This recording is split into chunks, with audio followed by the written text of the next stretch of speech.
Graças te dou, ó Pai, Criador dos céus e da terra, que ocultaste essas coisas aos sábios e instruídos e revelaste aos pequeninos.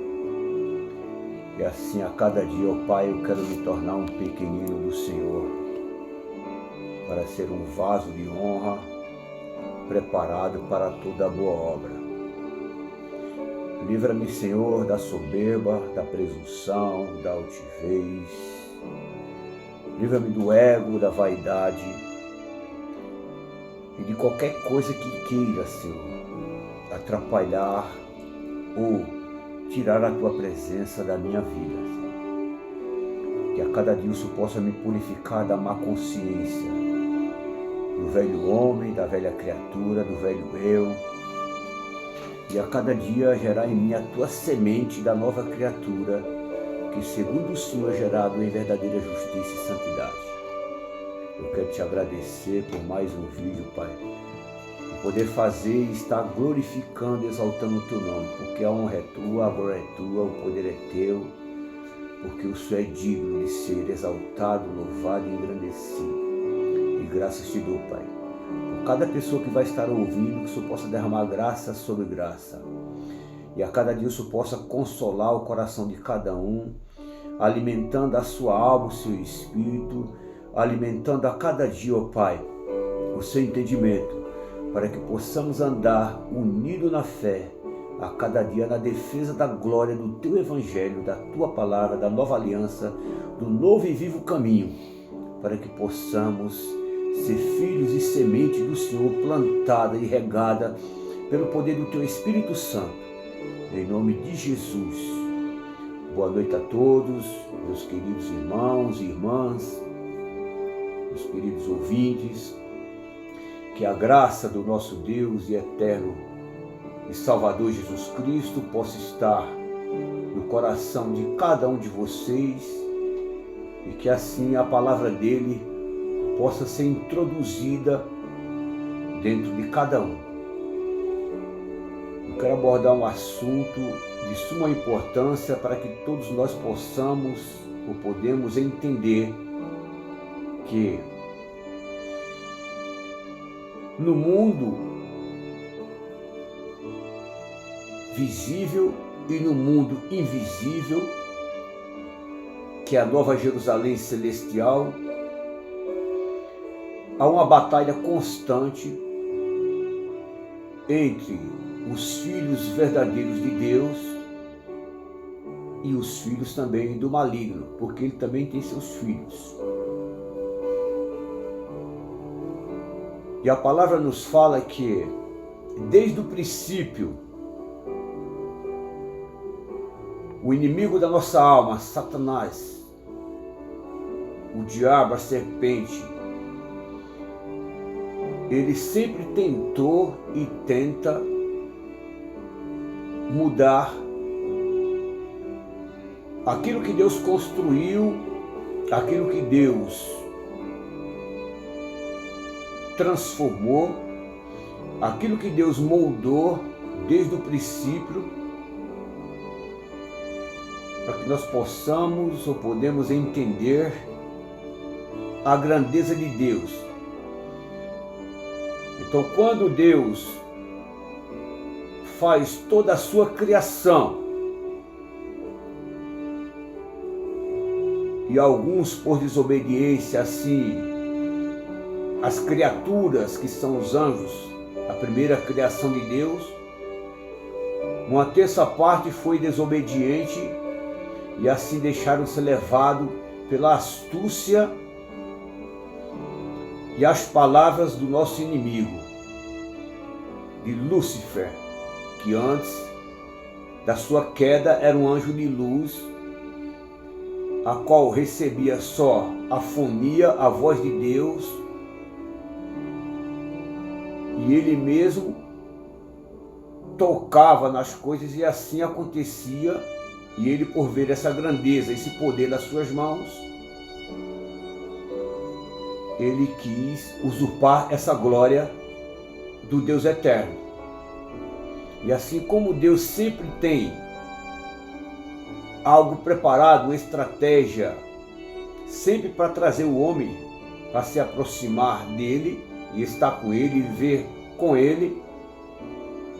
Então Deus sempre teve o seu mistério oculto, que estava entre todas as gerações e séculos, que era Jesus Cristo nele, e assim também em nós, que é a esperança da glória. Então, meus queridos, meus irmãos, minhas irmãs, quando Satanás, a serpente, ele vai iludir o homem naquilo que Deus tinha formado, daquela geração corrompida, Deus tira o homem daquele meio e começa a formar no jardim do Éden o caráter do homem, assim para que o homem pudesse ser usado por Deus e instruído por ele. Mas Satanás, a serpente, com sua astúcia, enganou a Eva, que assim também enganou o seu marido, Adão. Mas Deus, através da sua infinita sabedoria, sempre esteve e estará um passo na frente do inimigo. Sempre Deus tem algo preparado para estar à frente do inimigo das nossas almas, Satanás, o diabo e a serpente, que é assim sua trindade. Então, quando a serpente, com a sua astúcia, ilude a mulher e introduz nela a sua semente, que é a sua palavra, mostrando toda a iniquidade, para que o homem e a mulher pudessem se tornar igual a Deus, assim depois que pecasse, se tornaria igual àquele Deus, como está em Gênesis 3:5. Mas eu quero falar para você, que vai estar me ouvindo, a respeito da semente, em Gênesis 3:15. A promessa que já tinha sido feita por Deus, que veria Jesus, que seria gerado, a semente gerada de Deus no ventre, assim, de Maria. Gênesis 3:15 nos fala assim: porém, inimizade entre ti e a mulher, entre a tua semente e a sua semente. A mulher tanto é Maria como figura da igreja, porque o Velho Testamento é um livro de sombras, figuras e alegorias. Então nós temos que entender que tudo que Deus fala, tudo que Deus mostra, é para o reino espiritual, para o reino celestial, para a Nova Jerusalém, a qual Ele já tinha preparado antes da fundação do mundo e antes da fundação da terra, da criação da terra, a qual Ele queria ter esse contato com o homem, essa aproximação com o homem. Mas a serpente, na sua astúcia, assim enganou a mulher e o homem, mas jamais vai enganar a Deus. Deus onisciente, onipresente, onipotente. O alfa e o ômega, o princípio e o fim. Deus está acima de qualquer sabedoria terrena, qualquer sabedoria deste século, porque a sabedoria de Deus está muito mais além daquilo que pensamos e imaginamos. Então em Gênesis 3:15 nos fala assim: e porém inimizade entre ti e a mulher, entre a tua semente e a sua semente, esta te ferirá a cabeça e tu lhe ferirá o calcanhar. Então a cabeça, que seria ferido da serpente, é através de Jesus Cristo, com a sabedoria de Deus. E a serpente sempre quis ferir o calcanhar e fere o calcanhar de muitas pessoas, que é o entendimento. Calcanhar é o entendimento, não é calcanhar pé. A palavra é espiritual. E este ferirá a cabeça. Foi quando Jesus Cristo pisou na cabeça da serpente. Pisou tanto com sua inteligência, com sua sabedoria, com seu conhecimento, com sua mansidão, com sua caridade, com seu amor. E assim foi ferindo todos os desígnios e sabedoria da serpente. E assim Deus, desde o princípio, instruiu o homem, mas o homem, por muitas vezes não permanecer naquilo que Deus instruiu, dava ouvido, e até hoje ainda dão ouvidos à voz da serpente. Assim como Jesus foi tentado lá em Mateus 4, foi levado ao deserto, que é figura também, e ali o inimigo ofereceu tudo para Jesus, na visão terrena, na visão deste mundo, na glória deste mundo, a qual não tem nada a ver com a glória do Deus eterno. Então esta promessa da semente,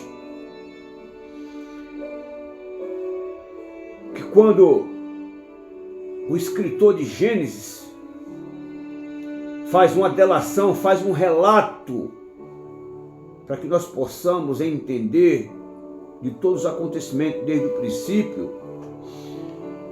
Então Jesus, ele começa a mostrar para aquele povo judeu, o povo hebreu, o povo de Israel, o povo de Jerusalém, que para ter o conhecimento tinham que permanecer nas suas palavras, tinham que permanecer no seu conhecimento, no seu entendimento, e receber a sua palavra e deixá-la ser introduzida no coração para ser gerado o verdadeiro homem em verdadeira justiça e santidade. E assim Jesus vem nos conduzindo a cada dia para conhecimento da verdade, para conhecimento do que é verdadeiro, e assim, só permanecendo no que é verdadeiro, nós vamos ter ou estar nas palavras de Jesus. Então Jesus Cristo, ele começa a dar um relato em João 8:31. Preste bem atenção o que é que Jesus Cristo vai falar para aquele povo judeu que diziam ou que falavam que conhecia a Deus. Assim como muitas pessoas falam que conhecem a Deus, mas sem se negar, sem renunciar, sem deixar o mundo, sem deixar os conceitos desse mundo, a glória desse mundo, a amizade deste mundo, mas dizem que conhecem a Deus.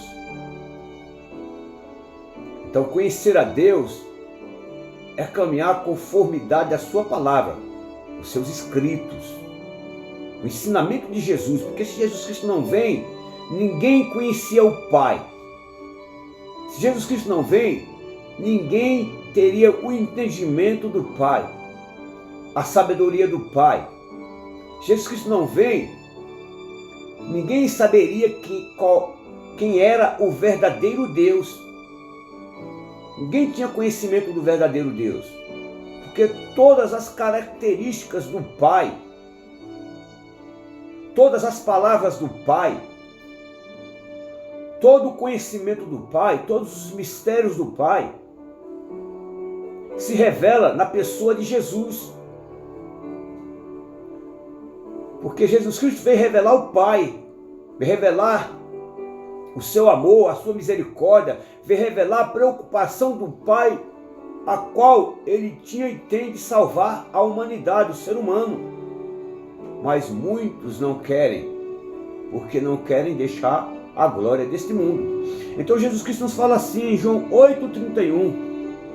Dizia, pois, aos judeus que criam nele: se vós permaneceis na minha palavra, se vós permaneceis na minha palavra, na minha pregação, no meu ensino, na minha doutrina,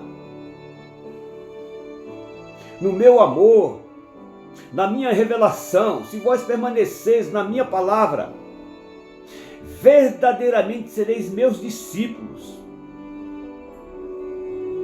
Então, para permanecer nas palavras de Jesus, tem que ser discípulo dele, tem que ser servo, tem que ter o desejo a cada dia do conhecimento das palavras de Jesus, que é as palavras do Pai.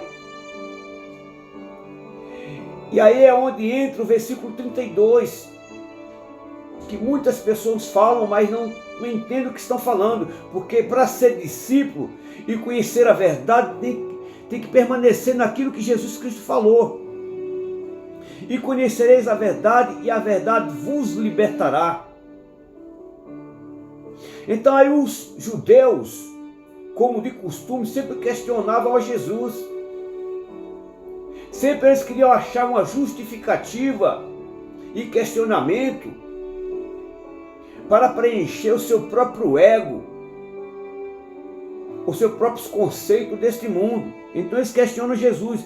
Responderam-lhe: somos descendência de Abraão e nunca servimos a ninguém. Como dizes tu, sereis livres? Olha o questionamento deles. Respondeu-lhes Jesus: em verdade vos digo que todo aquele que comete pecado é servo do pecado.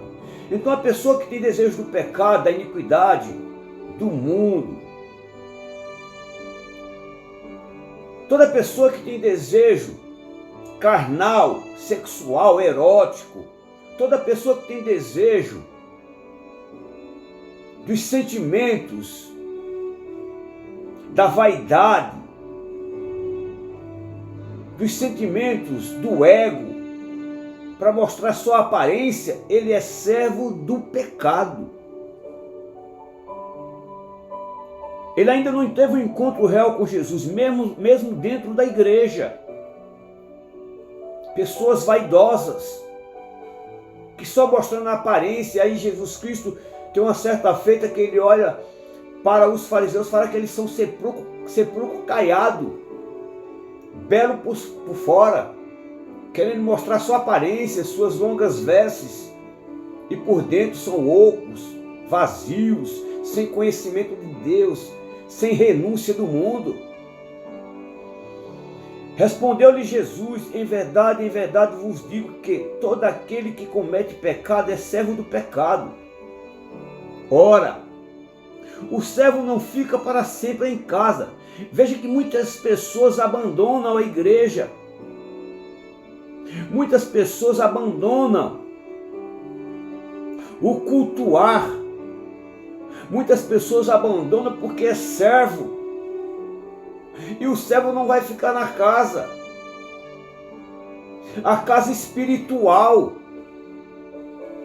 A igreja espiritual de Cristo, do reino celestial. Então o servo não fica, porque ele vai ser servo do pecado para sempre. Ele vai ter desejando o adultério, a prostituição, a fornicação, que é muito nesse tempo presente. Então o servo não fica, o filho fica para sempre. Aquele que quer ser filho de Deus, que deseja a glória eterna, o reino eterno, a salvação eterna, ele fica, ele permanece sendo casa de Deus, morada de Deus no Espírito, templo santo, se purificando a cada dia do velho homem, se purificando a cada dia deste mundo que está contaminando assim a igreja, que já contaminou muitas igrejas, a qual não se ensina mais a renunciar às coisas desta vida. Meu querido, as coisas de Deus é para os filhos, para os autênticos, verdadeiros, os transparentes. E Jesus Cristo fala aqui, ó: bem sei que sois descendência de Abraão, contudo procurai matar-me, porque minha palavra não entra em vós. Então a palavra de Jesus Cristo não entra em muita gente, porque ela não deixa entrar. Aí entra aquela passagem de Mateus 12, 43. 44 e 45, é só você ler. Mateus 12, 43, quando o espírito imundo tem saído do homem, anda por lugares áridos buscando repouso e não a encontra. Ele diz: voltarei para a minha casa, a casa que ele habitava. Ele saiu, mas ele vai voltar e não acha ela preenchida com os utensílios do Senhor Jesus, cheio do seu amor, cheio da sua bondade, cheio do seu conhecimento, do discernimento, da sua sabedoria, da sua inteligência, da sua ciência divina, a divindade do Pai. Bem sei que sois descendência de Abraão, contudo procurai matar-me, porque a minha palavra não é entre vós. Veja o que Jesus Cristo está falando: eu falo do que vi junto do meu Pai, e vós fazeis também o que viste junto do vosso Pai. Então são dois pais, são duas sementes, são dois senhores, dois reinos, dois caminhos, duas portas. A escolha é sua, meu querido. A escolha não é de Deus, porque Deus já fez a sua escolha quando Ele nos deu seu Filho para vir a este mundo, para salvar, buscar o que se havia perdido.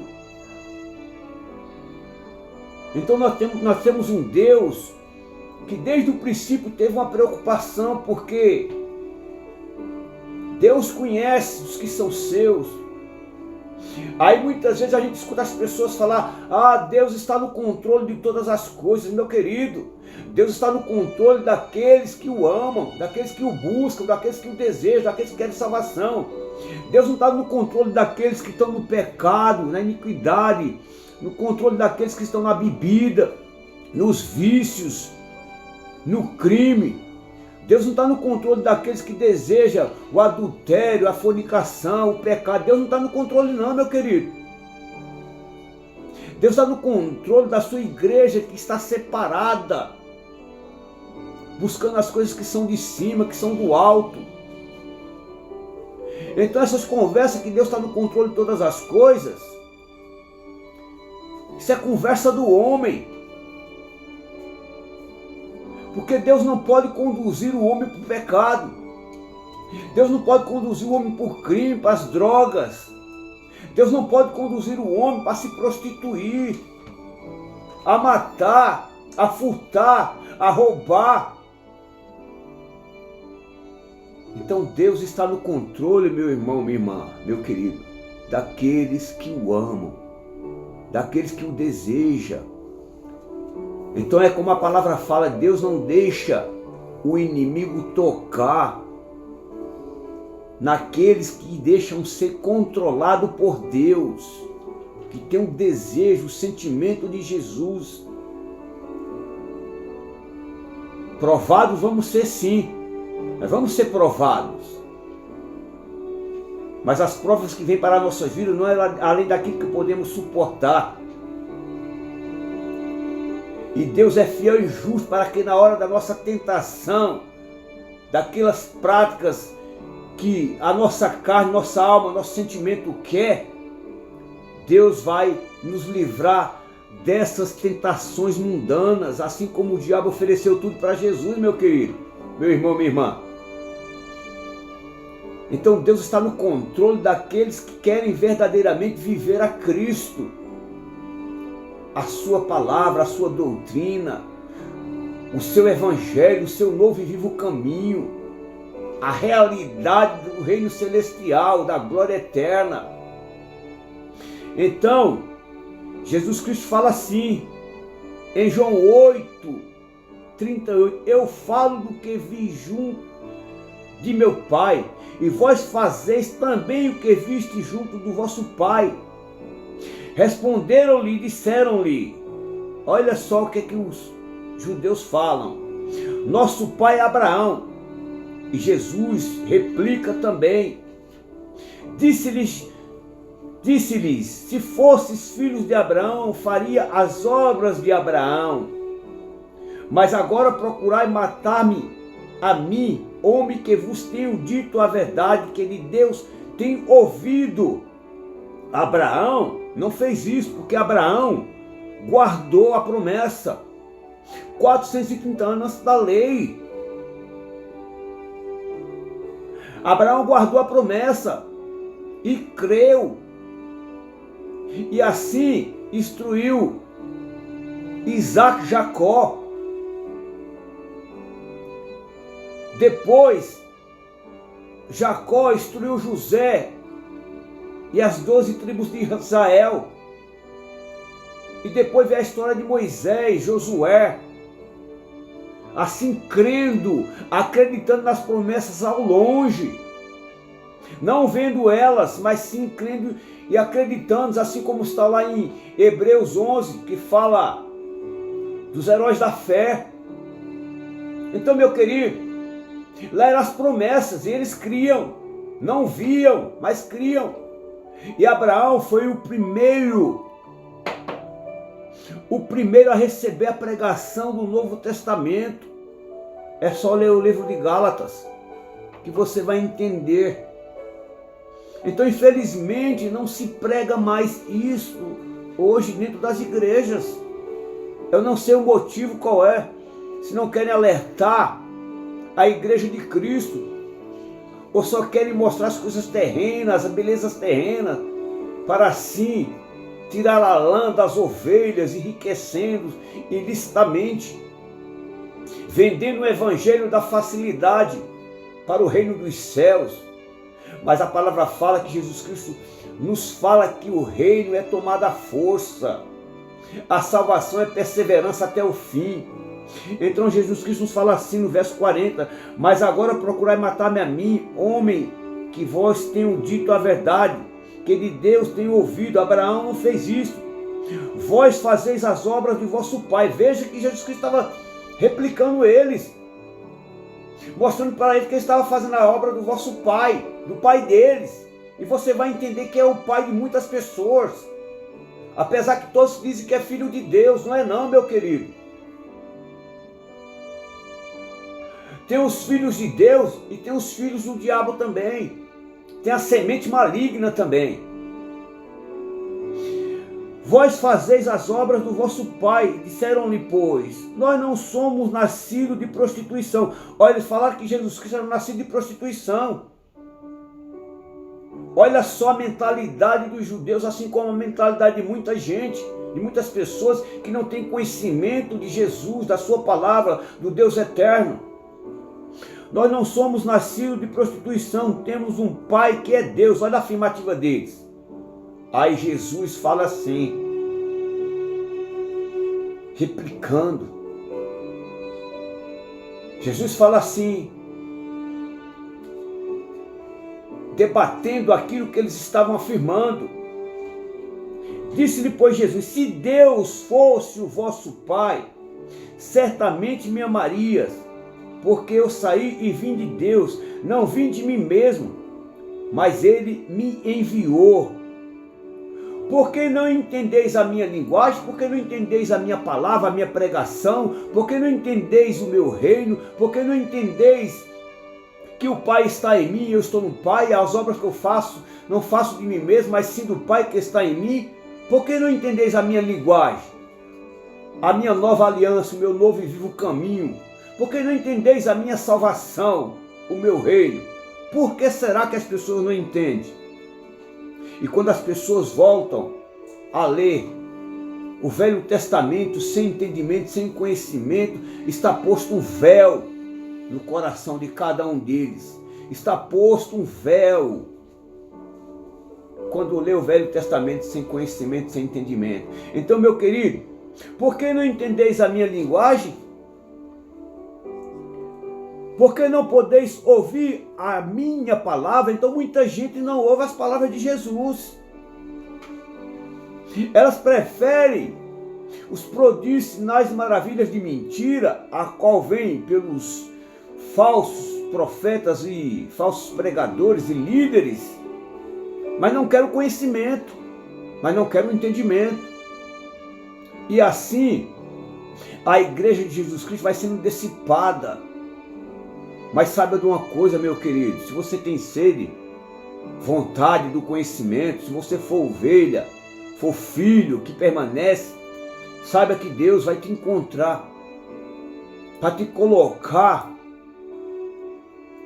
em um só rebanho. Um rebanho é o conhecimento do novo e vivo caminho, da nova aliança, do Novo Testamento. E no verso 44, presta atenção: vós tende por pai o diabo. É Jesus Cristo que está falando, meu querido. Vós tende por pai o diabo e quereis satisfazer os desejos do vosso pai. Qual os desejos do pai? Do diabo? A mentira, o engano, a soberba, a presunção, a altivez. As pessoas não querem aceitar mais a correção, a exortação, a mudança de caráter. Essa é a obra do pai. Vós tende por pai o diabo e quereis satisfazer o desejo do vosso pai. Ele foi homicida desde o princípio. Por que ele foi homicida desde o princípio? Você sabe disso, meu querido? Depois eu vou te falar porque ele foi homicida desde o princípio. E não se firmou na verdade, porque não há verdade nele. E quando ele profere mentira, fala do que lhe é próprio, porque é mentiroso e é o pai da mentira. Então todo aquele que engana, que mente, que lesa, que rouba, para satisfazer o seu próprio ego, sua própria vontade, seu próprio desejo, tem um pai que não é Deus. Então Deus está no controle daqueles que desejam ser controlado por Ele. Não é no controle de todas as coisas. Deus está no controle dos verdadeiros adoradores que o adoram em espírito e em verdade. E a palavra é espírito. Espírito e vida, ela traz vida para nós. Então, meu querido, eu não vou encerrar esse vídeo por aqui. Tem mais coisas para mostrar para você, para servir de alerta, de atenção, de cuidado quando você estiver lendo a palavra, estudando, ter o desejo de conhecer, de ter o conhecimento da palavra, lê ela com atenção, com calma. Peça sabedoria e discernimento para o Espírito Santo, que Ele é o professor, Ele é o mestre, Ele é quem nos ensina, Ele é quem nos revela a palavra. Então a palavra é revelação. E ela só é revelada para aqueles que buscam, que ora, que deseja a presença de Deus vivo dentro do nosso ser, como casa de Deus, morada dele. E só assim Ele vai dissipando as trevas nas nossas vidas, trazendo a luz, refletindo a cada dia a sua imagem nas nossas vidas, nos verdadeiros cristãos. Então, para que você possa ter o entendimento e a luz do Evangelho te traga a cada dia a lucidez do conhecimento do Deus verdadeiro, que você fique com esta palavra. E eu vou estar continuando mostrando a respeito dos dois pais, o pai verdadeiro e o pai da mentira, que está enganando muita gente, muitas pessoas, inclusive nos altares das igrejas. Então, meu querido, que o amor de Deus e a graça e a doce consolação do Espírito Santo esteja em sua vida e de toda a sua família, em nome do Pai, do Filho e do Espírito Santo, em nome de Jesus. Amém.